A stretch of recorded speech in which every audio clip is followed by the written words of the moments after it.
दिखेगा। आरंभ है प्रचंड, बोल मस्तकों के झुंड, आज जंग की घड़ी की तुम गुहार दो।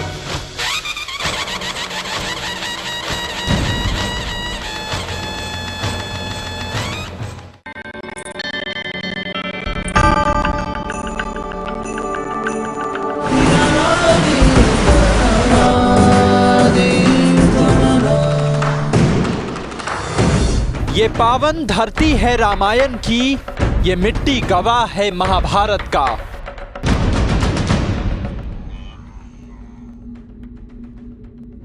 इसने मर्यादा पुरुषोत्तम को जन्म दिया है तो कौरवों की कलंक कथा भी सुनी है।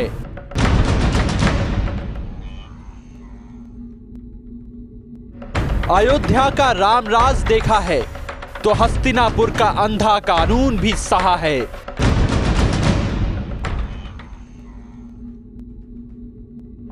विदेशी लुटेरों ने जख्म दिए हैं तो इसी जमीन पर मुगलों का प्यार भी पनपा है।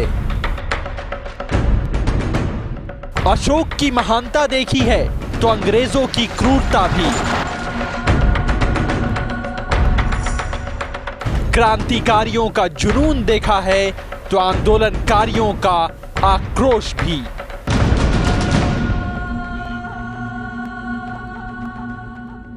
गुलामी की बेड़ियां देखी है तो आजादी की आवाज भी। देश को बांटती राजनीति देखी है तो विकास का रास्ता तैयार करती पंचवर्षीय योजनाएं भी। पोखरण में परमाणु बम का धमाका सुना है तो 91 में अर्थव्यवस्था की गूंज भी। गरीबी हटाओ का नारा भी सुना है, गरीबों को हटते भी देखा है। देश में भ्रष्टाचार देखा है और भ्रष्टाचारियों को पैदा करने वाली सियासत भी। 5000 सालों के इतिहास में सब कुछ देखा है, सुना है और बहुत कुछ सहा है, लेकिन खुद को कभी नहीं देखा। उनको कभी नहीं देखा जिनकी चर्चा ना इतिहास के पन्नों में कभी होती है ना समय के आईने में। उनको कभी नहीं सुना जो हर वक्त कुछ कह रहे थे, हमारे ही बीच से, हमसे ही, लेकिन आज वो दहाड़ रहे हैं। इसीलिए दुनिया देख रही है उसकी ताकत को, सुन रही है उस गूंज को, उस भीड़ को जिसे हम आम आदमी कहते हैं।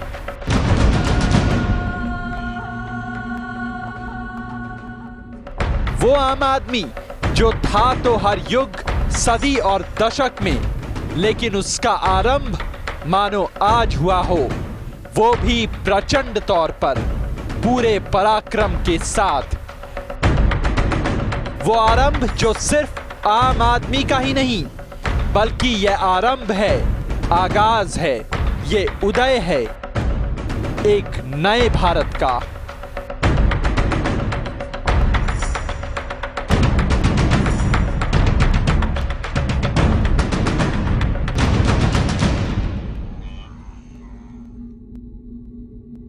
नमस्कार, मैं सौरभ रॉय। टीवी पर पत्रकार हूं, लेकिन असल जिंदगी में एक आम आदमी। वो आम नहीं जो महज एक टोपी में अपनी पहचान ढूंढता हो, बल्कि वो आम जो इस देश का निर्माण करते हैं, 125 करोड़ लोगों के देश का निर्माण करते हैं, जिसे हम इंडिया कहते हैं। वो आम भी जो इस भारत के भाग्य विधाता हैं। लेकिन हालात ने कल तक इस आम आदमी को मानो राष्ट्रीय शर्म का मुद्दा बना दिया था, पर आज नहीं। आज आम आदमी जाग गया है। आज आम आदमी राष्ट्रीय गर्व का मुद्दा हो गया है। इसीलिए हम कह रहे हैं आम आदमी का उदय हो रहा है, आम आदमी के भारत का उदय हो रहा है।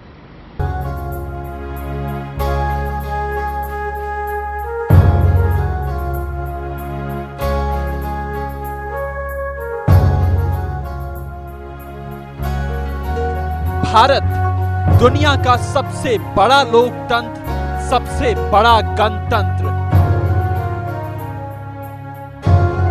एक ऐसी व्यवस्था जो जनता का है, जनता के लिए और जनता के द्वारा है। लेकिन 64 बरस पुराने इस तंत्र में गण हमेशा गायब रहा। जनगण का मन हमेशा मायूस रहा। और 15 अगस्त या 26 जनवरी के दिन का मतलब बस इतना बनकर रह गया कि लोग या तो अपने घरों में परिवार के साथ छुट्टियां मनाएं या देशभक्ति की भावनाएं ज्यादा हिलोरे लेने लगे तो दिल्ली में सेना की परेड का मजा लें और आकर्षक झांकियों में देश का प्रतिबिंब देखें। इससे ज्यादा कुछ नहीं। लोकतंत्र आम लोगों की इज्जत नहीं कर सका और तंत्र होकर भी लोगों को सड़क पर उतरने को मजबूर होते रहना पड़ा। मेरा रंग दे बसंती चोला, मेरा रंग दे बसंती चोला, हो मेरा रंग दे बसंती चोला, मेरा रंग दे बसंती चोला। जयप्रकाश नारायण के जमाने से केजरीवाल के टाइम तक इस देश में आम आदमी सिर्फ वोटर बनाकर छोड़ दिया गया, जिसकी दरकार 5 सालों में सिर्फ एक बार होती है। और जब भी वो अपनी आवाज उठाने की कोशिश करता है तो उसे अराजक करार दे दिया जाता है। लेकिन अब आम आदमी और उससे बनने वाला ये लोकतंत्र बदल रहा है। लोकतंत्र के सही मायने अब समझ आ रहे हैं। पहली बार आम आदमी कुछ आजादी महसूस कर रहा है। पहली बार ये तंत्र गण का लग रहा है। आम आदमी अब एक नई इबारत लिख रहा है। हार और जीत के द्वंद्व से दूर, भारत और इंडिया की कश्मकश से बाहर एक नए हिंदुस्तान का जन्म हो रहा है।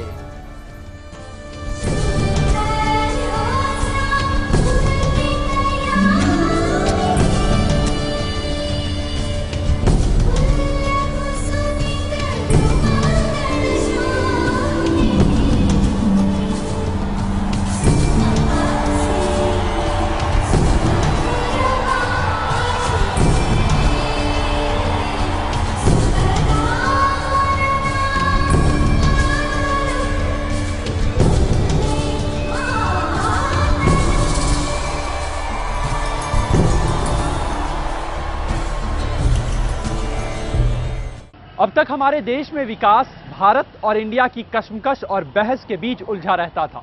कभी भी इस देश में आम आदमी की चर्चा नहीं हुई, आम आदमी का प्रदर्शन बड़े पैमाने पर नहीं हुआ। इसीलिए किसी ने छोटी शुरुआत भी की तो आगाज बहुत बड़ा लगने लगा, क्योंकि पहली बार ये व्यवस्था आम आदमी को अपने लिए लगने लगी।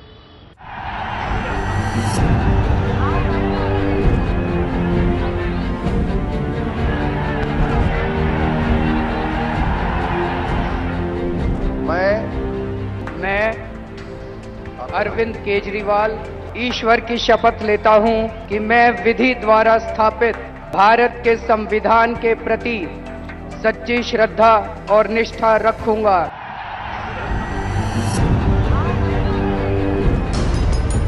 ये सिर्फ एक राज्य की बात नहीं, एक सियासी घमासान का नतीजा नहीं, ये इन बातों से बहुत आगे की बात है। दिल्ली में आम आदमी पार्टी की सरकार बनी तो ये कोई इत्तेफाक नहीं है, ना ही कोई साधारण सी बात है, बल्कि ये आम आदमी की ताकत की छोटी सी नुमाइश है। आज मैं यहाँ से ऐलान कर रहा हूँ कि अब अगर किसी दफ्तर में जाओ और अगर आपसे कोई पैसे मांगे तो मना मत करना, उससे सेटिंग कर लेना, तुरंत फोन नंबर पे बता देना और हम सभी रिश्वत लेने वालों को रंगे हाथों पकड़वाएंगे और आपका काम मैं करवाऊंगा। ये उदाहरण है कि एक आम आदमी क्या कर सकता है। ये चेतावनी है कि अगर सभी आम आदमी इनकी तरह जाग गए तो क्या होगा, क्या हो सकता है। ये बानगी है कि एक आम आदमी अगर दूसरों के घर का कचरा उठा सकता है तो देश का कचरा साफ भी कर सकता है। अगर वो सरकार चुन सकता है तो सरकार चला भी सकता है। वो कुछ भी कर सकता है, बस उसे ये एहसास होने की जरूरत है कि एक आम आदमी क्या है और क्या कर सकता है।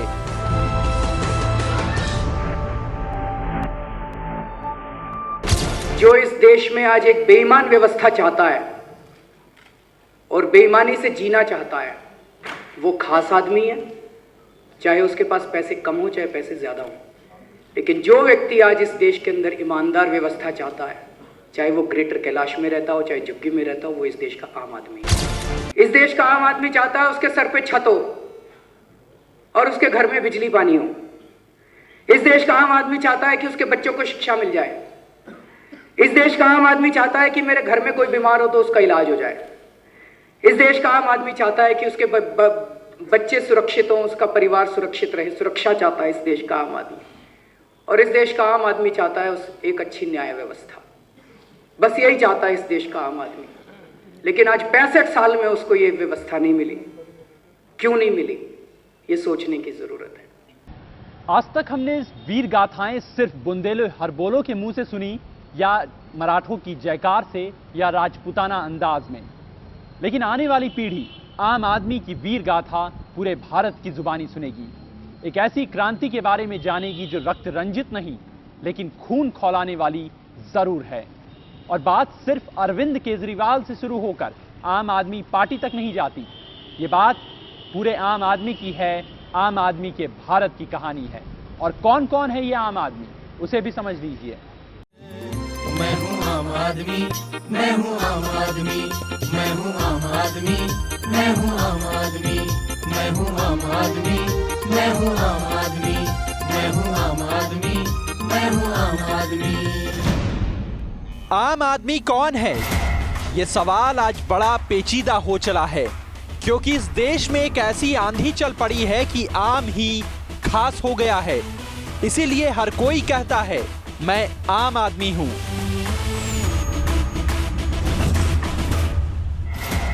पर आम आदमी उससे कहीं ज्यादा अलग है। आम आदमी वो है जो बिना किसी पब्लिसिटी के भारत निर्माण में लगा रहता है, आज से नहीं हमेशा से।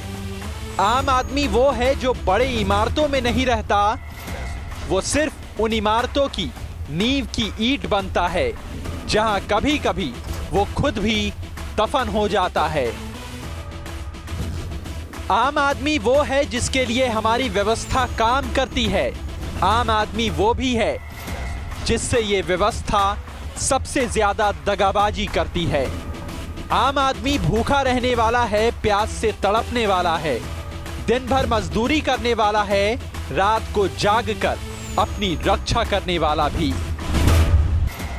खेतों में अन्न उपजाने वाला है, दूसरों का पेट भरकर खुद भूखा रहने वाला भी है। सरहद पर शहीद होने वाला भी है, बम धमाकों में बेमौत मरने वाला भी आम आदमी है। महाराष्ट्र की वो कलावती भी आम है जिसका जिक्र संसद में राहुल गांधी करते हैं। वो परिवार भी आम है जिसकी बिजली अरविंद केजरीवाल जोड़ते हैं। वो लोग भी आम हैं जिसकी दुहाई नरेंद्र मोदी देते हैं। आम आदमी हर खास की जरूरत होता है, खास की जरूरतों को पूरा करने वाला होता है। सियासत में चुनाव जितवाने वाला भी आम आदमी होता है, दंगों की आग में जलने वाला भी। अकाल आता है तो खुदकुशी करने वाला किसान भी आम आदमी होता है। जिन पर कोई मुसीबत सबसे पहले टूटती है वो भी आम आदमी होता है। शीतलहरी के साथ बरसात, बाढ़ या सूखा, मौसम बदलते रहते हैं, लेकिन हर मौसम में मरने वाले लोग आम आदमी होते हैं। वही आम जिनके लिए ये देश कल्याणकारी है, जिनके लिए दुनिया का सबसे मोटा संविधान है, जिनके कारण हमारा देश सबसे बड़ा लोकतंत्र है। लेकिन देश और दूसरों को खास बनाता आम आदमी आम ही है। 5000 साल पुरानी सभ्यता वाले देश में 125 करोड़ लोग रहते हैं और उसमें चंद हजार को छोड़कर पूरा देश एक अलग तरह की प्रजाति से भरा है जिसे हम आम आदमी कहते हैं।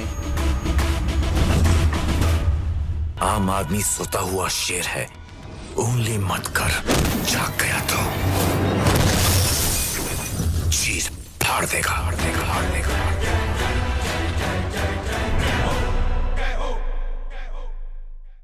आम आदमी आम ही है, ये बात बिल्कुल सही है। अब तक आम आदमी को लोग आम की तरह चूस कर गुठली की तरह फेंक दिया करते थे, लेकिन अब ऐसा नहीं है। कहते हैं आम आदमी एक सोया शेर होता है जिसे ज्यादा परेशान नहीं करना चाहिए, वरना जब वो जाग जाए तो किसी को नहीं छोड़ता। यही हालात और यही स्थिति आम आदमी के साथ हुई। जब प्रताड़ना की इंतहा हो गई तो आम आदमी को मजबूरन जागना पड़ा अपने हक के लिए, अपने अधिकार के लिए।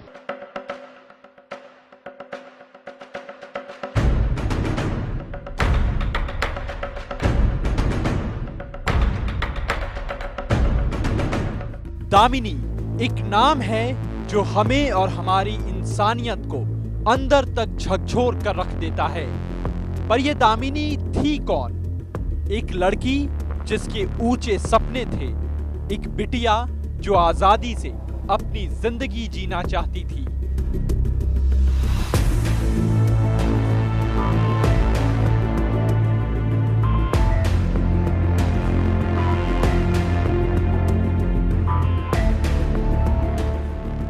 पर बहुत ही साधारण लड़की, करोड़ों दूसरे बेटियों की तरह बेहदाम।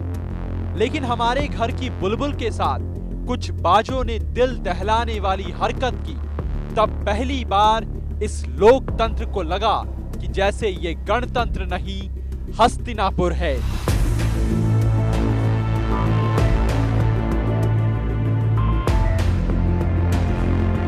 जहां सबने आंखों पर पट्टी बांध ली है और हमारे ही सामने हमारी बेटियों का चीर हरण हो रहा है। ऐसा लगा कि लोकतंत्र का सूरज अब अस्त हो रहा है। इसीलिए उसी वक्त सड़क पर भारत ने अपनी ललकार सुनाई।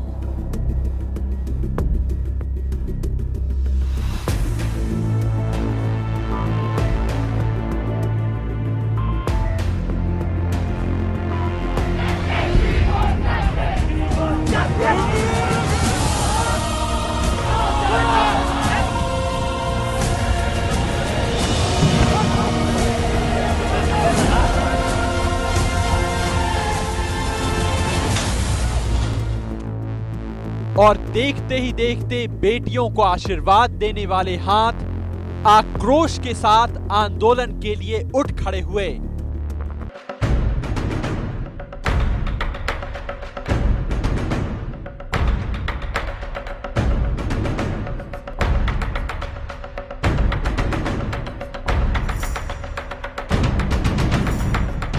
और पहले से जन लोकपाल की लड़ाई लड़ रहा आम आदमियों का देश सत्तासीनों और सामंती जैसी व्यवस्था के खिलाफ आक्रामक हो गया। एक घटना ने मानो जम चुके खून को खौला दिया और जन लोकपाल के साथ साथ दामिनी ने जाते जाते आम आदमी का इनकलाब बुलंद कर दिया।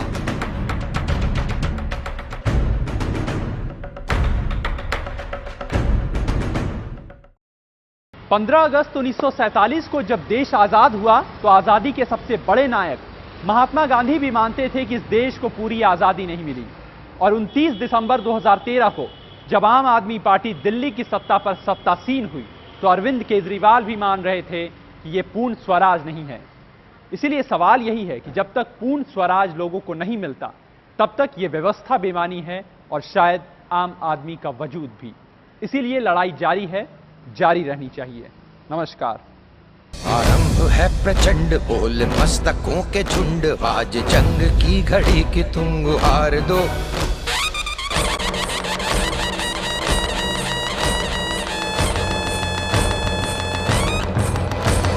आरंभ है प्रचंड बोल मस्तकों के झुंड, आज जंग की घड़ी की तुम गुहार दो। आन शान या की जान का हो दान, आज एक धनुष के बाण पे उतार दो। आरंभ है प्रचंड बोल मस्तकों के झुंड, आज जंग की घड़ी की तुम गुहार दो। आन शान या की जान का हो दान, आज एक धनुष के बाण पे उतार दो। आरंभ है प्रचंड।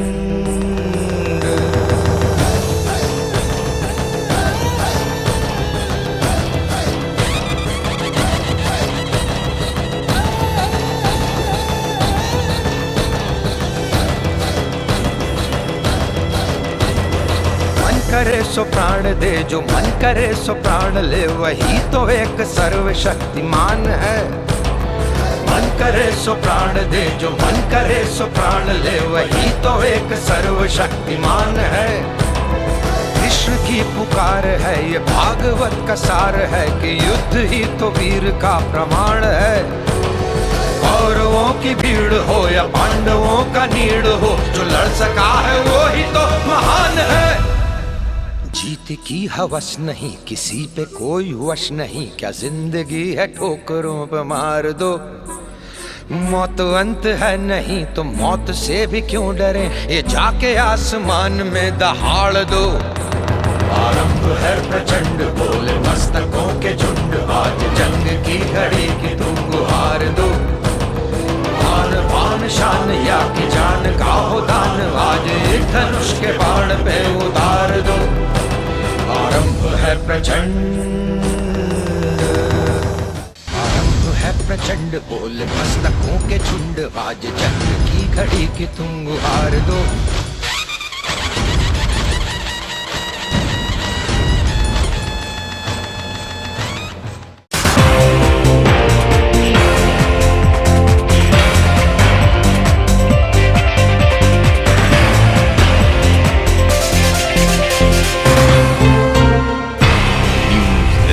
सच है तो दिखेगा।